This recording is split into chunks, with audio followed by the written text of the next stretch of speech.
Welcome to Channel AMEC, your insight to the Australian visa system.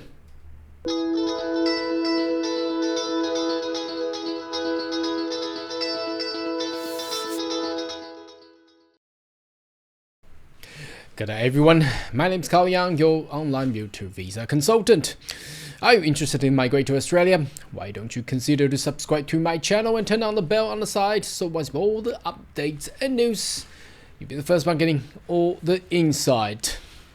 Alright, today's video we would like to discuss a topic that in 2025 should you migrate with the trade skill. So trade skill that includes tradesmen like carpentry, carpenters, joiners, and the chefs, cooks, things that you only require to get certificates and diploma rather than higher education that means university or degrees and things like that. So can you still do that in 2025? Now we understand that we have been through a very rough 2024 where there has been a cap on international students. There has been a strict policies has been implemented that basically restricted a lot of interested international students to actually come on board to Australia to actually study a lot of vet courses. Now remember, starting from late 2023 and throughout 2024,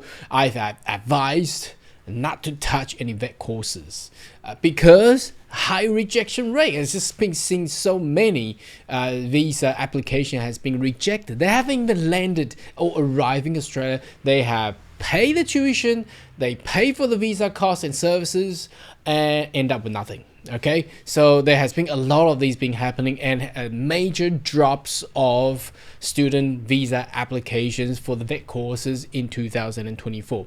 Now, would this trend actually continue in 2025? This video will provide you insight and an answer towards what you should really do there. Now, first of all, we still need to understand that if you have already got a higher education degree and you wanted to drop it down to somewhere and study a vet courses in Australia and get a student visa, the likelihood is not really good, very uncertain, and the risk of getting visa rejected is really high. So I do not recommend people to do that. But if you're still in a young age, just finished high school and you want to pursue your dream to get a vet course as a skill in trades, I think that's more reasonable, and they are aiming at people who is age. I think it's best for vet courses under 25. If you're age over 25 and you still want to pursue a trade courses in Australia, I think it will be very hard. Now, first thing I wanted to draw your attention to this, I've done a specific video last year in regards to this ministerial direction number 111. Now, the 111 basically revoked the ministerial direction 107. 107 is the one that had been causing a lot of visa rejections. However, there's not much of change. They still have a lot of instruments and policies in regards to how they proceed with the priority, but it doesn't remove the genuine student test, because the actual thing that gets you visa rejected is from genuine student test. This does not change any genuine student test, but it does provide us an insight where at the very bottom, at the priority 1 high, it actually have the TAFE. You see that TAFE student there? To actually be included in a priority 1. Now, previously, TAFE is actually been categorized as obviously vet courses altogether with all the private educations, so it didn't benefit at all. Now, this time with the direction 111, as they have included priority 1 in high demand for TAFE students, then that gives us a sign that if you want to really study a vet courses in Australia and you're age of under 25, then you best choose vet courses. Now, there's also 2 links to this indicative allocation of higher education and vet. Let me show you what that looks like. it doesn't really give us much information because the actual cap on international student law did not go through. It did not pass. But this information does provide us some insight because now first thing I want to ensure you that it says the bill has not passed in Parliament, but it does still provide an insight where the numbers actually is meaningful. If you see a education a college or education institution which is in this list here with more than, if you check, look at this with the university, they are all thousands and thousands, and the what's Deakin with 5,000, Curtin University with 3,500. So you can see that most of university, they have been given to very high numbers of student quota. Okay, you can see that there. But when we switch to the vet list, the vet provider, the vet courses providers, look at that. Look at the number. It's right up there. If you look at that, it's all like, 15, 20, 30, 100, a couple hundreds, not even 1,000. We don't even see any education institution in the vet courses could actually be given with a student quota to over thousands. It's so less than, most of them are less than hundreds. It's crazy. It's still giving us a sign that for 2025, if you want to apply for vet courses, the risk is still very high because you can see it's all only a few of them going more than 100. There's one being over 1,000. That's Greenwich, but still there are some private institutions they have already go under administration. Especially if you're looking into this IH Sydney right there. See that there, that there. IH Sydney, that's already gone.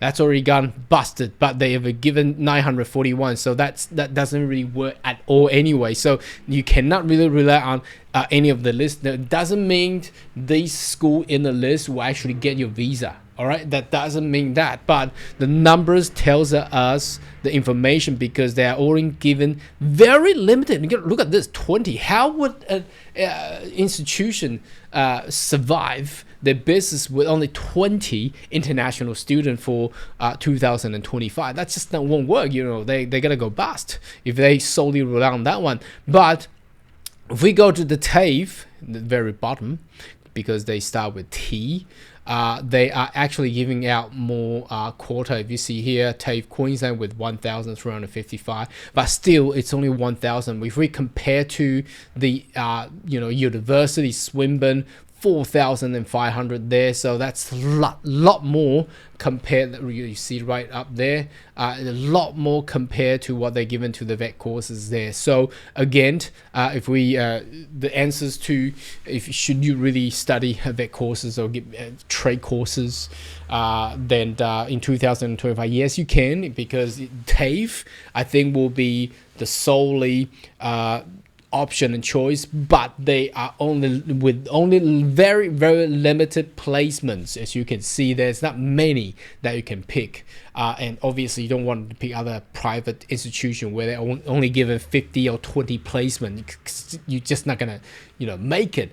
All right, now the other thing is, if you already have a skill that's in trades, by the end of 2024, there has been most of the major changes for the employment sponsor visa has been done. So previously, an employment sponsor visa for subclass 482 requires somebody who with the post qualification work experiences at least 2 years. Now they have dropped that down to 1 year, and then you need to be sponsored and work for 3 years in order to actually pathway to a permanent residency. Now they have dropped that 3 years down to 2 years.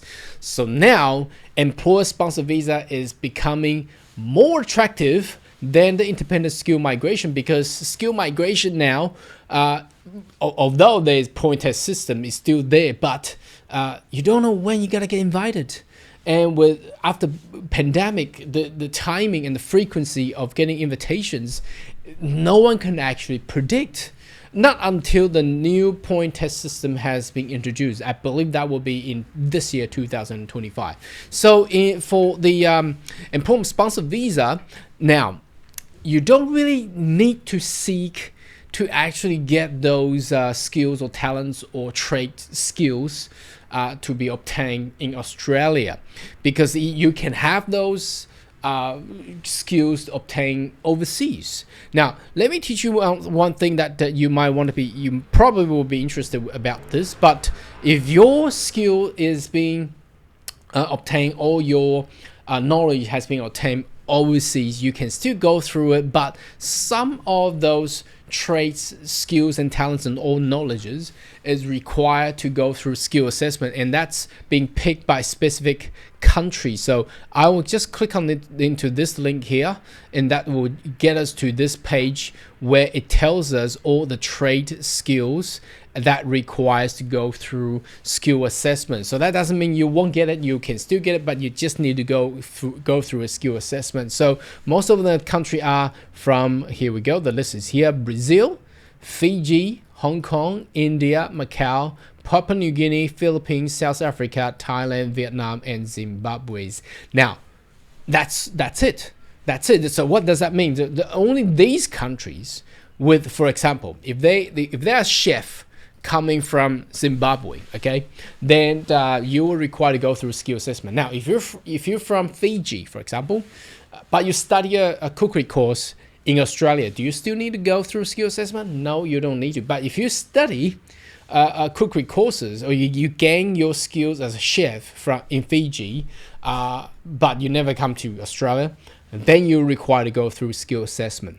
Now, that also means if you're a passport holder from, for example, Japan, Korea, and any other countries that doesn't even mention in that list, for example, all the European countries. For example, if you're a carpenter from UK, do you need to go through skill assessment? No, you don't need to do it. As long as you have the license and showing you have at least 1 year work experiences, and you got an offer from an employer of Australia, then you will be able to actually be sponsored under the new skills in demand visa subclass 4A2. All right, so just give you a little bit of understanding of how, if you're in the skills and knowledge of the trade skills in 2025, what you should do, and that will be the option there. Should you have more question, query, more than welcome to leave comment right down below, and I'll see you next video. Goodbye.